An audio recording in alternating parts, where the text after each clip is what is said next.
नमस्कार, स्वागत है आप सभी का लाइव खबर 24/7 में। आज हमारे साथ छत्तीसगढ़ की कथावाचक यामिनी साहू जी हैं, जिन्हें अभी अभी कुछ ही दिनों पहले महामंडलेश्वर की उपाधि प्राप्त हुई है। मैम, सबसे पहले तो आपको बहुत बहुत स्वागत है लाइव खबर में। धन्यवाद। और आपको बहुत बहुत बधाई कि आपको अभी अभी महामंडलेश्वर की उपाधि प्राप्त हुई है। बहुत बहुत धन्यवाद आपको। शुरुआत करते हैं, थोड़ा पहले आपके बारे में जान लेते हैं। आप कहाँ की रहने वाली हैं? मैं बागबाहरा मेरा मूल निवास है। बागबाहरा जो कि महासमुंद जिला में आता है, मैं वहीं की रहने वाली हूँ। कब से आपने इसकी शुरुआत की, मतलब आप कब से, आपके दिमाग में कैसे आया कि आपको इस लाइन में जाना है, कथा करना है? कैसे आपको प्रेरणा मिली? बचपन से मैं आध्यात्म से जुड़ी रही। 13 वर्ष की उम्र से मैंने गायत्री मंत्र की दीक्षा ली थी अपने ग्राम में, जहाँ मैंने जन्म लिया, ग्राम छोटी करेली, जो कि जमतरी जिला में है। और उसके पश्चात लगभग 20 वर्षों से धीरे धीरे घर के पूजा पाठ के करते करते बोलने का जो गुण था, उसके आधार पर पहले छोटी छोटी जगहों में जाती रही।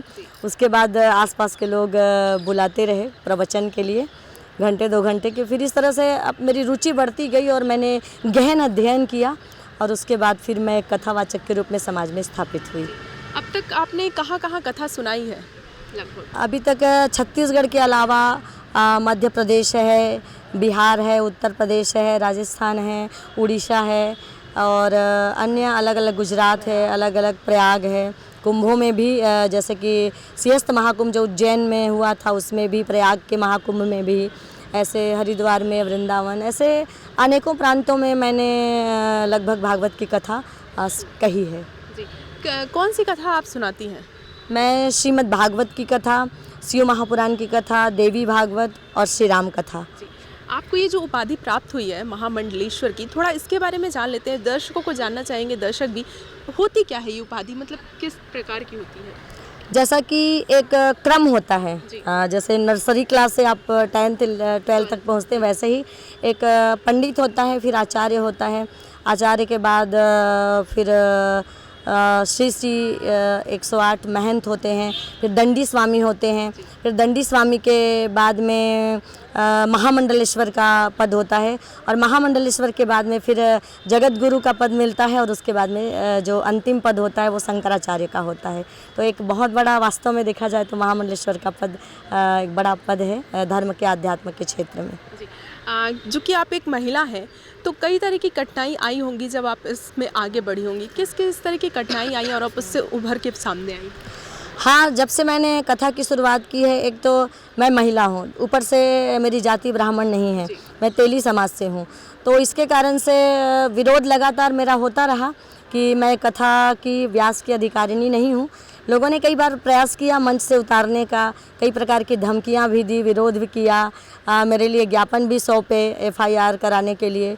पर उन सभी को मैं सभी कठिनाइयों को और सभी मुश्किलों को पार करते हुए, क्योंकि पूरा समाज मेरे साथ हमेशा खड़ा रहा है।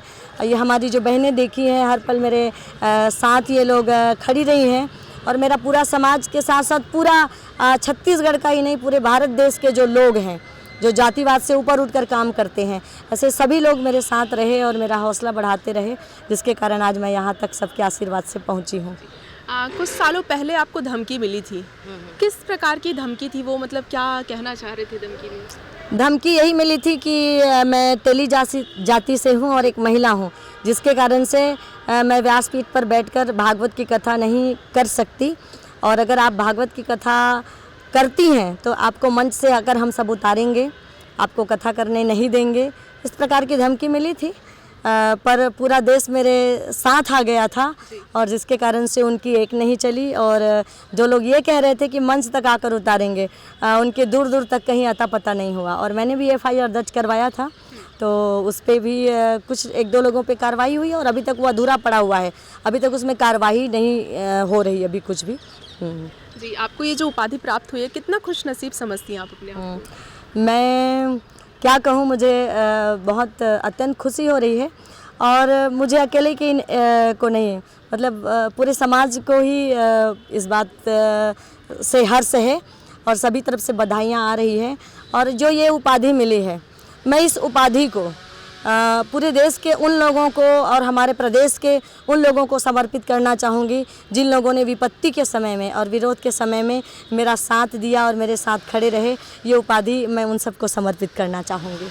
जो लोग आपसे कथा सुनवाना चाहते हैं कैसे मतलब आपसे कांटेक्ट करें? जो लोग मेरी कथा सुनना चाहते हैं वो मेरा एक यूट्यूब चैनल है यामिनी देवी के नाम से यूट्यूब में, उसमें कथा के साथ साथ मेरे नंबर भी फ्लैश होते हैं, उसके माध्यम से वो डायरेक्ट मुझसे संपर्क कर सकते हैं।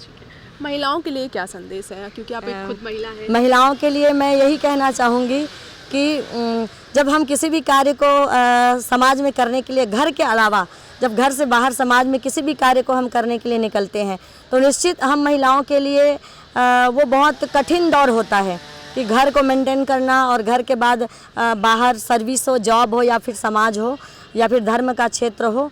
लेकिन मैं यही कहना चाहूँगी कि आप कोई भी महिला किसी भी क्षेत्र में आगे बढ़ना चाहती हैं और किसी भी क्षेत्र में अपना कैरियर बनाना चाहती हैं, चाहे जितनी भी मुश्किल आए, जितनी भी परेशानी आए, पीछे नहीं हटना चाहिए, आगे बढ़ते रहें, भगवान के ऊपर भरोसा करें, बांके बिहारी के ऊपर भरोसा करके, अपने इष्ट के ऊपर भरोसा करके आगे बढ़ते रहें तो निश्चित कठिनाइयाँ पीछे होती जाएंगी और रास्ता निकलता जाएगा और एक दिन मंजिल भी ज़रूर मिलेगी। तो आज के लिए बस इतना ही। कैमरा पर्सन भीमराव के साथ मैं अदिति जायसवाल, लाइव खबर।